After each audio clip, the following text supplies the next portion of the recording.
Irmãos, nós vamos abrir a palavra do Senhor no livro dos Salmos, Salmo de número 45. Texto da palavra do Senhor, do livro dos Salmos, Salmo de número 45.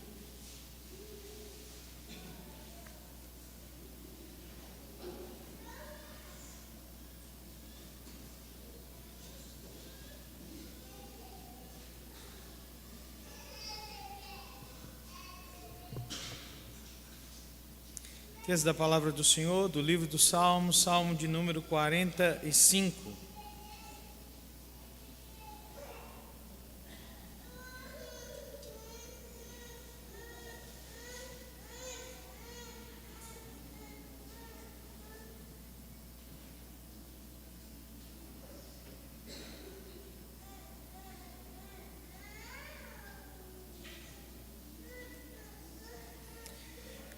Diz assim a palavra do Senhor: de boas palavras transborda o meu coração, ao Rei consagro o que compus, a minha língua é como a pena de habilidoso escritor.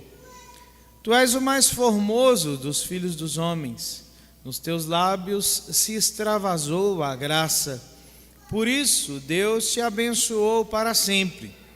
Cinge a espada no teu flanco, herói, cinge a tua glória e a tua majestade, e nessa majestade cavalga prosperamente, pela causa da verdade e da justiça, e a tua destra te ensinará proezas. As tuas setas são agudas, penetram o coração dos inimigos do rei. Os povos caem submissos a ti. O teu trono, ó Deus, é para todo sempre. Cetro de equidade é o cetro do teu reino. Amas a justiça e odeias a iniquidade. Por isso, Deus, o teu Deus, te ungiu com óleo de alegria, como a nenhum dos teus companheiros.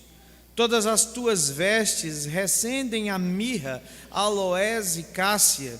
De palácios de marfim ressoam instrumentos de cordas que te alegram. Filhas de reis se encontram entre as tuas damas de honra. À tua direita está a rainha adornada de ouro finíssimo de Ofir. Ouve, filha, vê, dá atenção. Esquece o teu povo e a casa do teu pai. Então o rei cobiçará a tua formosura, pois ele é o teu Senhor. Inclina-te perante ele. A ti virá a filha de Tiro trazendo donativos. Os mais ricos do povo te pedirão favores. Toda formosura é a filha do rei no interior do palácio. A sua vestidura é recamada de ouro.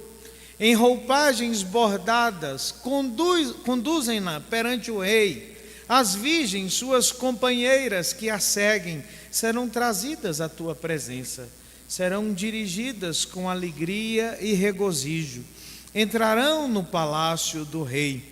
Em vez de teus pais, serão teus filhos, os quais farás príncipes por toda a terra. O teu nome eu o farei celebrado de geração a geração, e assim os povos te louvarão para todo o sempre. Vamos fechar os nossos olhos, vamos orar ao Senhor mais uma vez. Deus de toda graça e misericórdia, nós bendizemos o teu santo nome. Obrigado a Deus pelo privilégio que o Senhor nos concede de estarmos nesse lugar em adoração ao nome do Senhor. Bendito seja o teu nome, porque o Senhor é digno de toda a adoração, de todo o louvor e de toda a honra pelos séculos dos séculos, diz a tua palavra.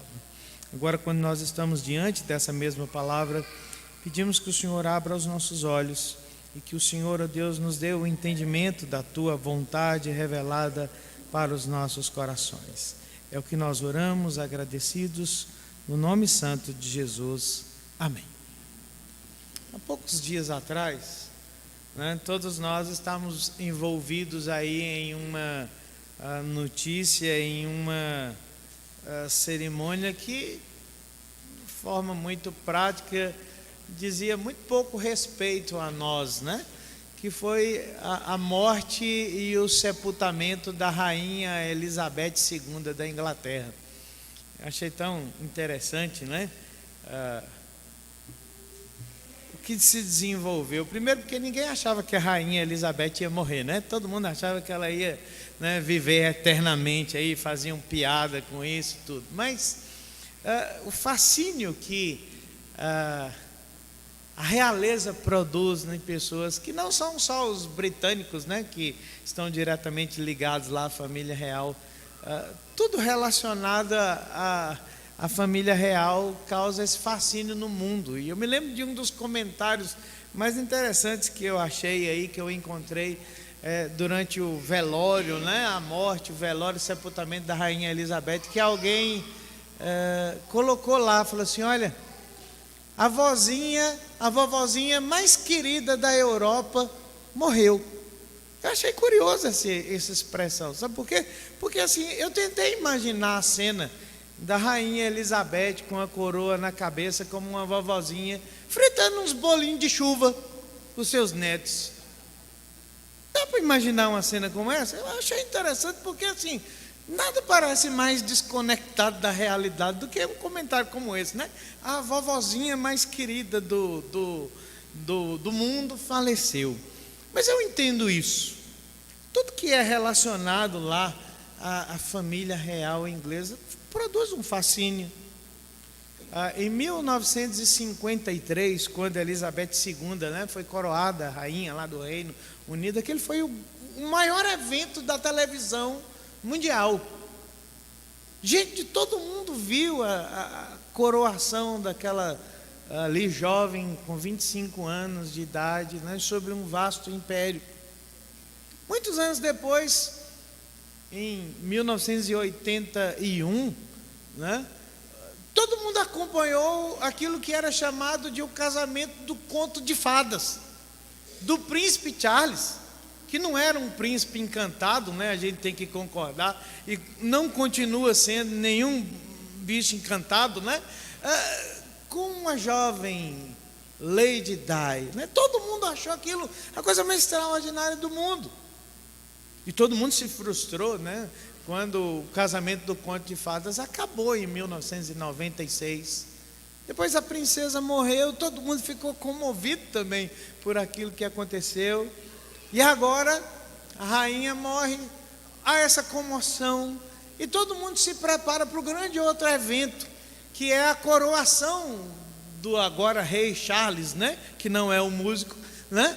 E com um nome que não é bom, que ele vai ser o rei Charles III, né? E os dois reis Charles que tiveram na Inglaterra, o primeiro e o segundo, se deram muito mal na vida por causa dos protestantes, né? Se você olhar a história, eles estão diretamente relacionados com a Assembleia de Westminster e uma série de outras coisas. Então o nome não é bom para ele, né? Mas a gente aguarda a coroação do rei Charles III ou Carlos III, como queiram. Mas de onde vem esse fascínio?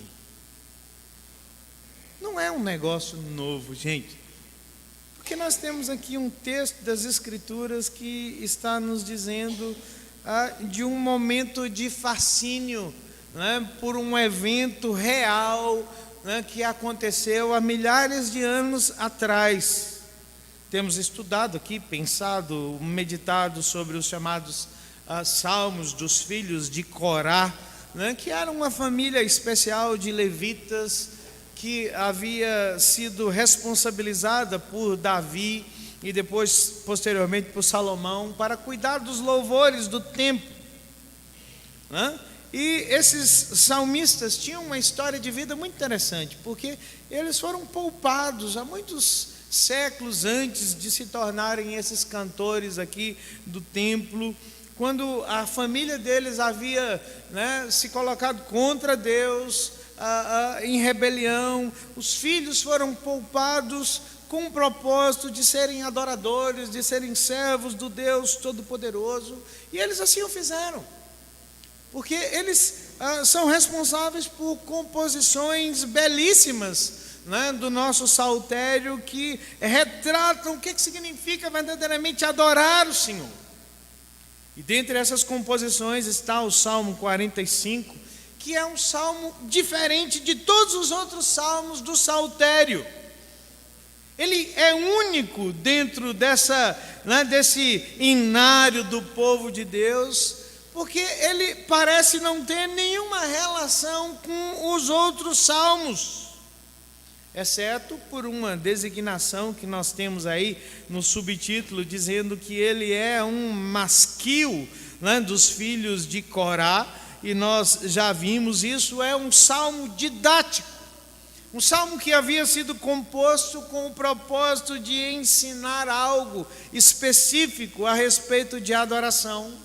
Mas aqui é dito também que ele não é só um masquil, mas que ele é um cântico de amor. Um salmo que fora composto em uma ocasião de matrimônio, de casamento. E diz aí que era para ser cantado segundo a melodia, os lírios, né?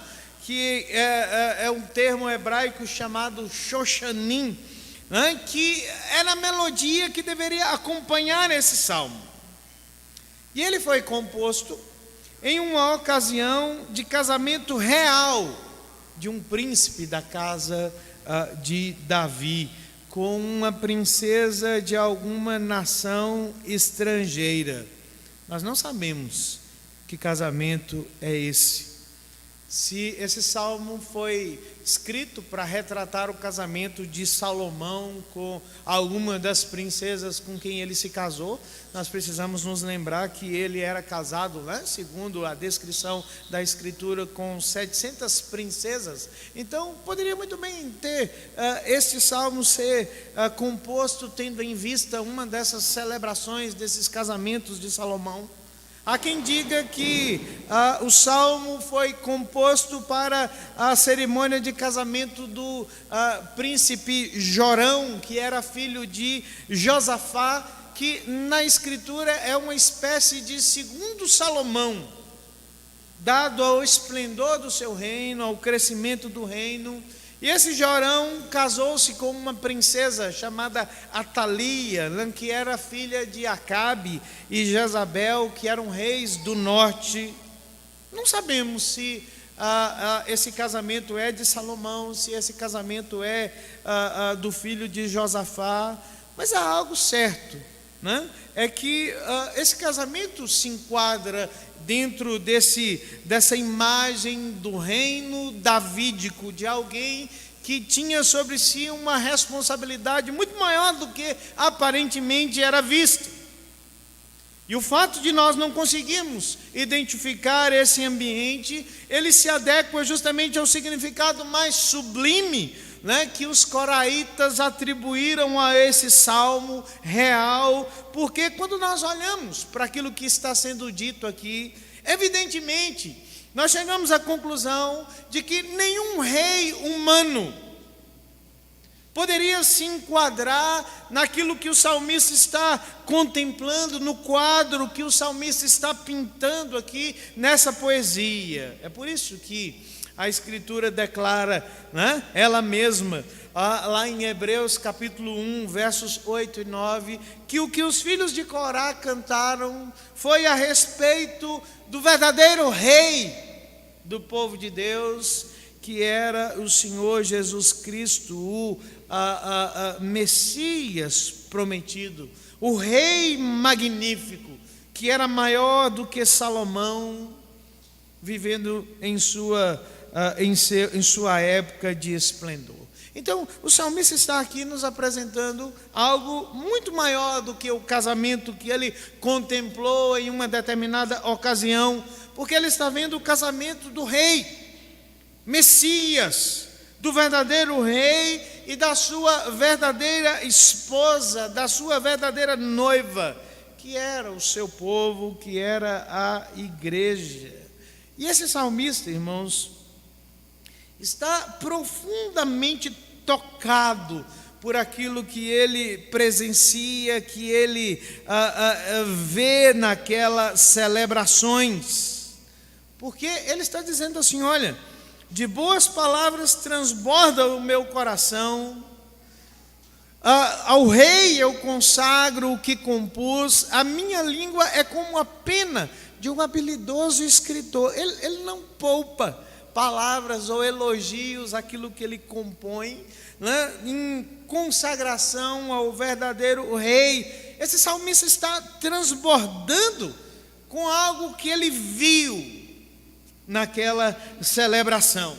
O seu coração, a sua alma, a sua mente estão fervilhadas de uma verdade, de uma boa palavra que ele deseja comunicar aos seus leitores, né? Por que ele está extasiado quando ele contempla aquilo que ele viu ali, aquela celebração, e ele vê algo maior do que o simples casamento de um príncipe com uma princesa? Ele vê verdades eternas que ele deseja comunicar ao coração do seu povo. E aqui é preciso que nós enxerguemos alguma coisa aqui com relação a esse casamento, né?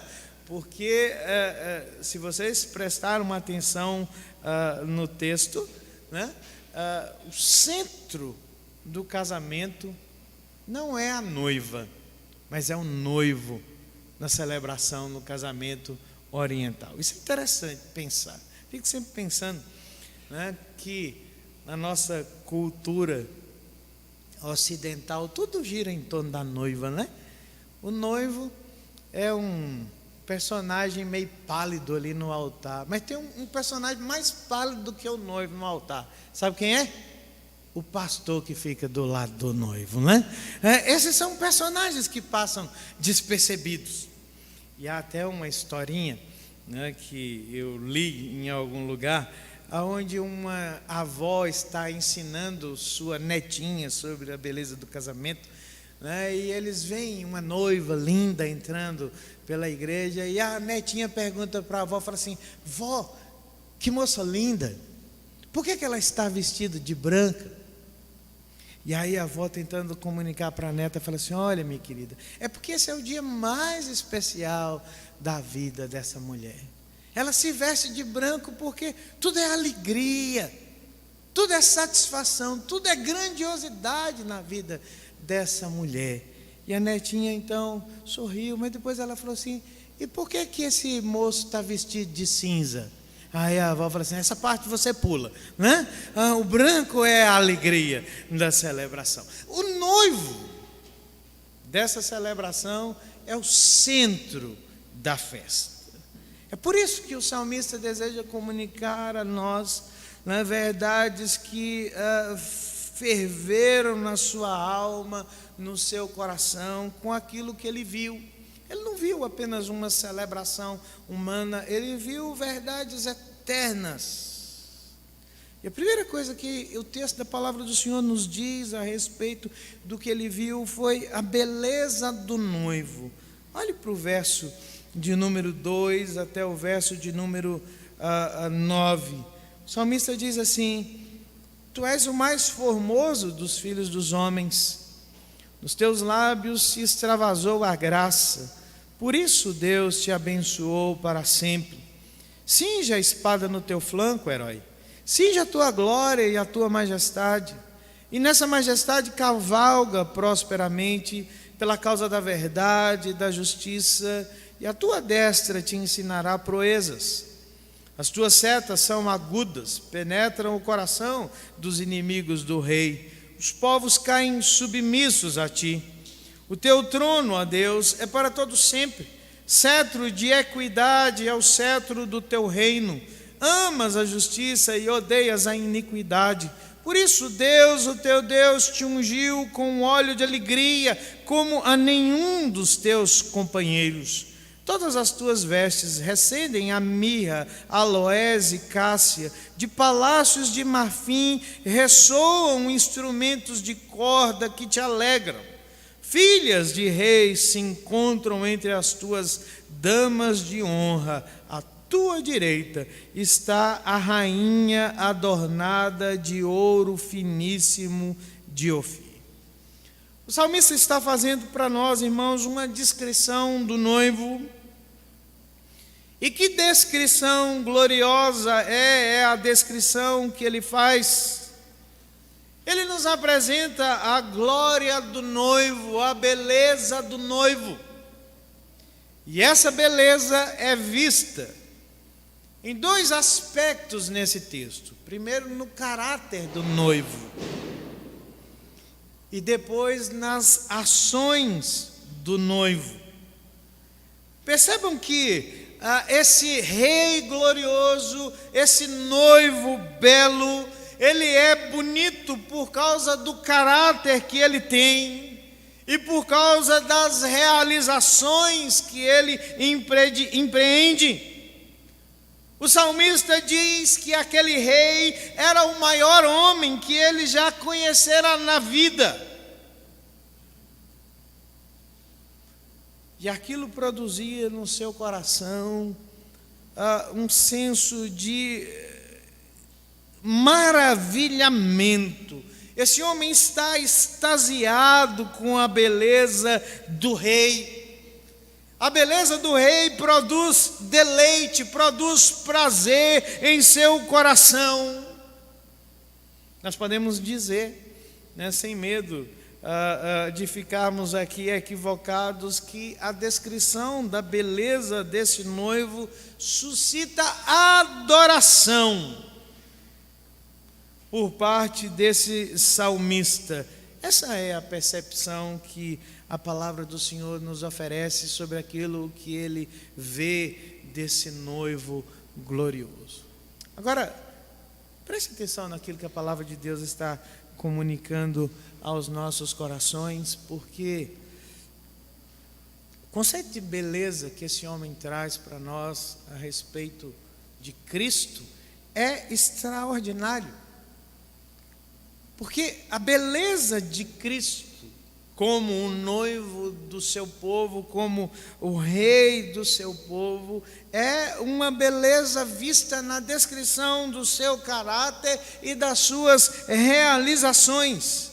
O salmista diz assim: olha, os lábios desse rei extravasam graça. A sua espada gloriosa é algo que traz verdade e justiça. O seu cetro é um cetro de equidade. Que coisa gloriosa a beleza desse rei, né, que temos diante de nós. Curiosa porque há um adágio popular que muitas vezes nós utilizamos em relação, né, ao amor, que é a descrição da poesia, que é extremamente mentirosa. Você já ouviu aquele provérbio que diz que o amor é cego? Já? O amor é cego. Quando a gente ouve essa descrição, há na nossa compreensão um entendimento de que quando a descrição é apaixonada demais, né, e aquela imagem é percebida apenas por alguém, né, e ignorada por um todo, é porque certamente o amor é cego. É porque certamente o amor diminui a capacidade de enxergar a realidade, né, e nos conduz para a fantasia, que muitas vezes é feita sob medida para se encaixar nos nossos desejos, para tornar o objeto do nosso amor aceitável. Mas isso não é verdade em relação a Cristo.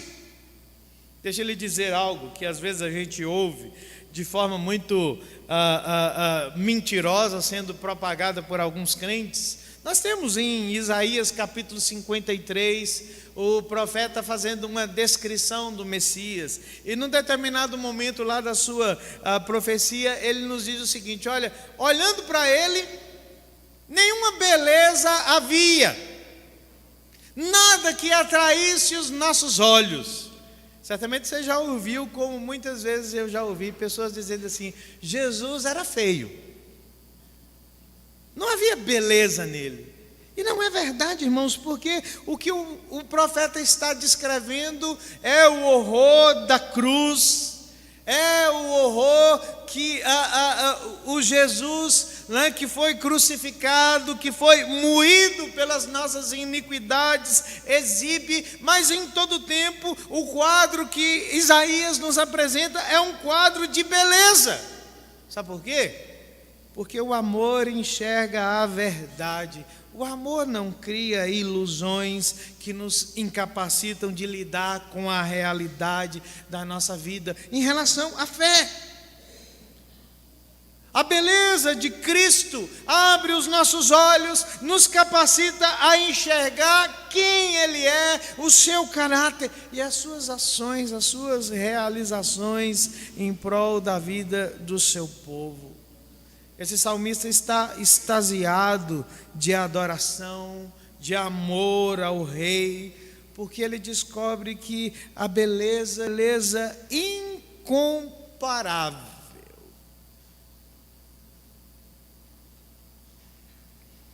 Não é possível adorarmos ao Senhor se nós não formos cativados pela sua beleza, né? Pelo belo quadro que a palavra do Senhor nos oferece a respeito dele. Deixe-me ler uma descrição que eu encontrei, feita por um autor anônimo sobre a beleza de Cristo. Ele diz assim: há mais de 1900 anos, nasceu um homem contrário às leis da vida. Esse homem viveu na pobreza e foi criado na obscuridade. Ele não viajou muito. Apenas uma vez ele cruzou a fronteira do país em que viveu, e isso foi durante seu exílio na infância. Ele não possuía riqueza nem influência, seus parentes eram discretos e não tinham treinamento em educação formal. No entanto, na infância, ele assustou um rei. Na infância, ele intrigou os doutores. Na idade adulta, ele governou o curso da natureza, ele caminhou sobre as ondas como se fossem calçadas, ele silenciou o mar, ele curou as multidões sem remédio, ele não cobrava nada pelo seu serviço, ele nunca escreveu um livro. No entanto, todas as bibliotecas do mundo não poderiam conter os livros que foram escritos sobre ele. Ele nunca escreveu uma música. No entanto, ele forneceu o tema para mais músicas do que todos os compositores juntos. Ele nunca fundou uma faculdade, mas todas as escolas juntas não podem se gabar de ter tantos alunos. Ele nunca organizou um exército, nunca convocou um soldado, nunca disparou uma arma. No entanto, nenhum líder jamais teve mais voluntários que, sob as suas ordens, fizeram mais rebeldes empilhar as suas armas e se render sem um tiro disparado. Ele nunca praticou a psiquiatria e, no entanto, ele curou mais corações partidos do que todos os médicos de longe e de perto. Ele se destaca no mais alto pináculo da glória do céu, proclamado por Deus, reconhecido pelos anjos, adorados pelos santos, temido pelos demônios, como o vivo e pessoal Senhor Jesus, meu Senhor e Salvador. Que descrição gloriosa que nós temos da beleza daquele que é o noivo, daquele que é o Senhor e Salvador da vida do seu povo. Nós não podemos adorá-lo sem sermos cativados, sem sermos capturados pela sua beleza, pela sua glória. O salmista está rendido aos pés desse noivo eterno, olhando para algo além daquela celebração que ele tem diante dos seus olhos. E o que ele vê lhe ensina sobre a adoração. Mas há um segundo momento que nós encontramos nesse texto, que é a beleza da noiva. Se você olhar para o verso de número 10 até o verso de número 15, você vai ver a descrição que o salmista faz da noiva. E ele diz assim: ouve, filha, Vê, dá atenção, esquece o teu povo, a casa do teu pai. Então o rei cobiçará a tua formosura, pois ele é o teu Senhor. Inclina-te perante ele. A ti virá a filha de Tiro trazendo donativos, os mais ricos do povo te pedirão favores. Toda formosura é a filha do rei no interior do palácio. A sua vestidura é recamada de ouro. Em roupagens bordadas conduzem-na perante o rei. As virgens, suas companheiras que a seguem, serão trazidas à tua presença. Serão dirigidas com alegria e regozijo e entrarão no palácio do rei. O salmista se volta para a noiva. Quem é essa noiva? De acordo com a descrição dele, ela é uma noiva real, é uma princesa e ela é estrangeira. Ela foi agraciada, foi privilegiada por causa desse casamento, desse noivado. É por isso que a descrição que o salmista faz da noiva não se atenta para a beleza dela, não se atenta para algum tipo de enfeite, mas o que o texto nos diz é que o salmista traz conselhos para essa noiva. A beleza da noiva deriva-se, né, daquilo que ela vai colocar em prática a respeito do seu casamento. Ela pode se tornar mais atraente para o seu marido se ela obedecer aos conselhos que são dados a ela, ou ela pode então tornar esse casamento, né, algo arruinado. Sabe qual é o conselho que o salmista traz para a noiva no dia do seu casamento? Ele diz assim: deixe tudo por amor a esse rei. Deixe tudo por amor a esse Senhor. Sendo uma noiva estrangeira, ao salmista parecia que aquela mulher estava hesitante, né, em começar essa nova vida. Então, o conselho é: rompa definitivamente com o seu passado inferior. Esqueça tudo que ficou para trás, porque a vida nova com esse rei será infinitamente melhor do que aquela que você conheceu no passado. Deixe tudo e se dedique a esse noivo. Apegue-se a ele com tudo o que você tem. O conselho que o salmista dá para essa mulher é: não olhe para trás, mas abrace essa nova vida real. Abandone tudo por causa do amor para seguir esse marido. Essa princesa parece que sente saudade de casa e ela está, né, tomada de um desejo que de tudo aquilo que ela deixou para trás. E ela não percebe, segundo o salmista, que enquanto ela permanecer ligada ao que ficou para trás, ela jamais experimentará o verdadeiro amor desse seu marido real. Se ela não puder deixar para trás, ela não será capaz de amar plenamente ou ser alvo do amor desse seu marido, desse seu rei.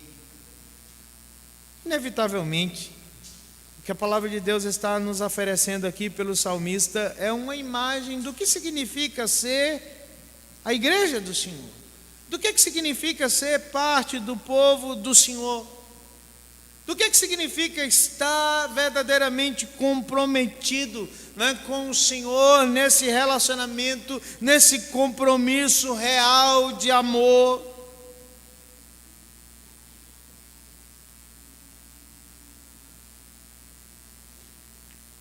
Quando nós não estamos comprometidos, quando nós não deixamos tudo,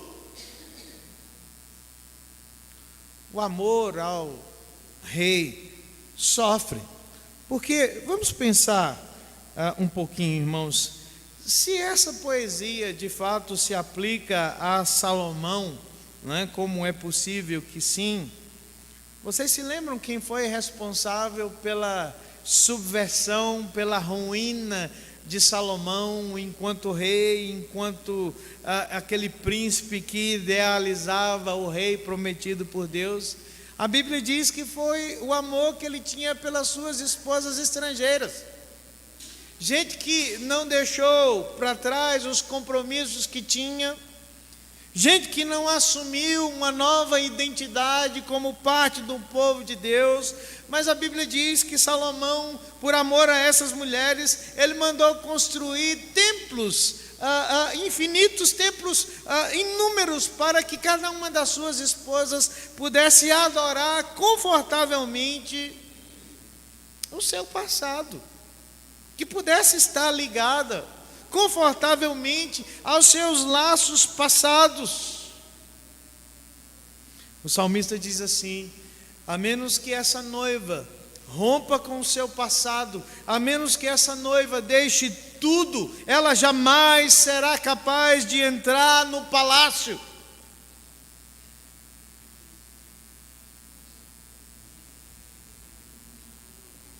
E que triste, na realidade, é o que muitas vezes nós encontramos por aí afora. Muitas vezes as pessoas dizem que Jesus é o rei dos seus corações, dizem que as suas vidas estão rendidas pelo Senhor ou ao Senhor, que servem ao Senhor, que adoram ao Senhor. Mas quando nós olhamos para os compromissos dos seus corações, os compromissos com Cristo são superficiais. Não há um abandono, não há um deixar tudo para trás para que um amor novo floresça, para que uma vida melhor seja experimentada. O salmista diz assim: olha, se você não deixar para trás, você não será capaz de amar, de experimentar a graça, o amor, de ser alguém que se torna aprazível para o seu noivo e alguém que vive o melhor dessa vida palaciana. Eis a imagem, né, que a palavra de Deus chama a nossa atenção desse casamento. A beleza do noivo, a adoração que captura o nosso coração, que faz ferver a nossa vida, a nossa rendição a Ele em adoração. Mas ele fala da beleza da noiva, que é uma beleza que só pode ser vista em submissão, em rendição, em um compromisso de amor com o Deus Todo-Poderoso. Que nós estamos dispostos a deixar para trás por causa de um amor maior, de um amor grandioso, de um amor que captura o nosso coração. Há uma história muito bonita, né, que foi pensada, que foi elaborada por um grande teólogo e filósofo, né, dinamarquês chamado Søren Kierkegaard. Um dia, uma vez, ele pensou sobre a natureza do amor da igreja pelo seu Salvador. E ele disse assim, olha, que a imagem que ele tinha diante de si é que Jesus era como um rei que se disfarçou de plebeu, que deixou de lado a sua glória, o seu trono, e andou por essa terra para encontrar o amor da sua noiva. Mas a grande dificuldade, segundo Kierkegaard, será que a noiva era capaz de amar esse rei, amar esse príncipe, que ela não sabia ser um príncipe, antes de se entregar a ele, pelas razões certas, pelas motivações certas? Não há amor aonde não há compromisso. Não é essa a imagem que o casamento sempre suscita para nós, né? não é o amor que sustenta o compromisso. Pelo contrário, é o compromisso que sustenta o amor. Isso é verdade nos nossos relacionamentos interpessoais e é mais verdade ainda no nosso relacionamento com Cristo, com o Senhor, com aquele que é Senhor das nossas vidas. É quando nós estamos comprometidos com Ele, é quando deixamos tudo por Ele, que verdadeiramente nós somos capazes de amá-lo, né, e de experimentar o seu amor sobre as nossas vidas.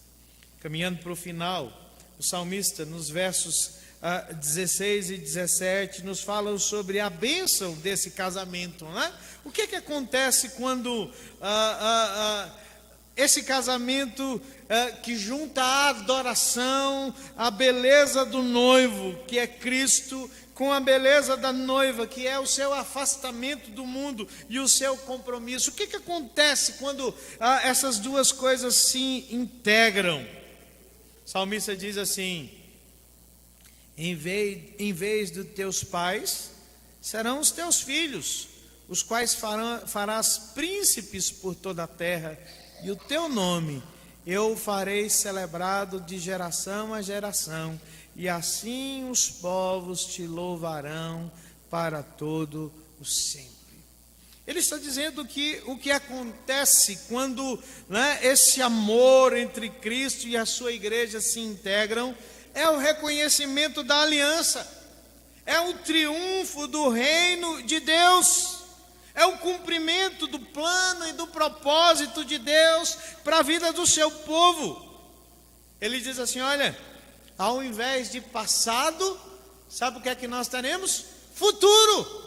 Porque ele diz assim: olha, em lugar dos teus pais, se dirigindo à noiva, os teus filhos serão filhos que governarão o mundo. Ah, queridos, que bênção, que resultados gloriosos o Senhor tem guardado, né, para a vida do seu povo, quando nós juntamos a adoração com o compromisso.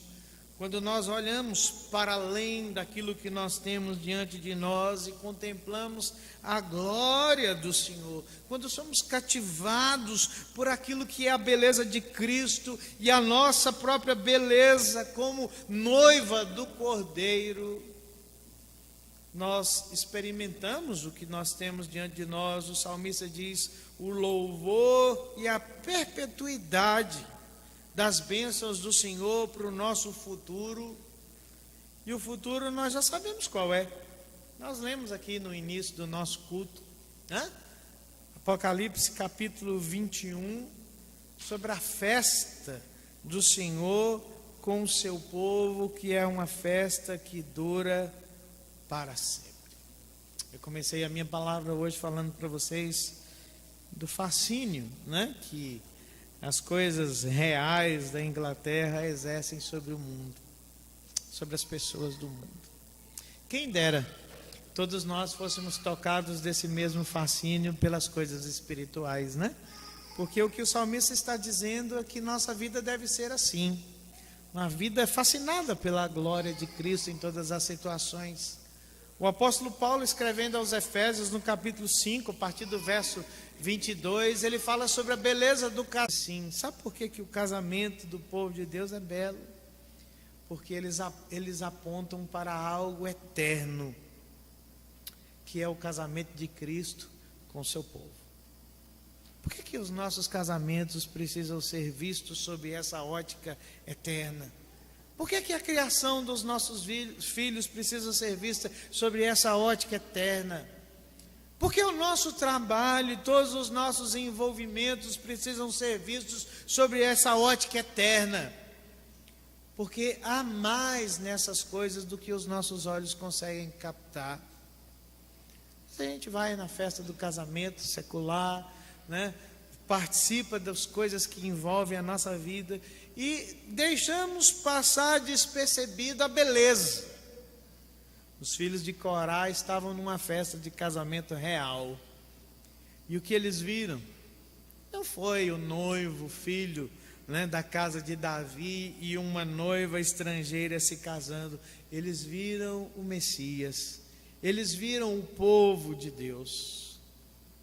Cada um de nós precisa ter a nossa mente, o nosso coração, a nossa vida tomadas de forma tal pela beleza de Cristo, pela beleza da fé, que tudo em nós deve apontar para essa grande celebração, para essa grande festa eterna, que a Bíblia diz que é o fim, ou melhor dizendo, o começo real da verdadeira história do povo de Deus. Que Deus nos abençoe e que a sua palavra sempre encontre um lugar oportuno nos nossos corações. Deus nos abençoe.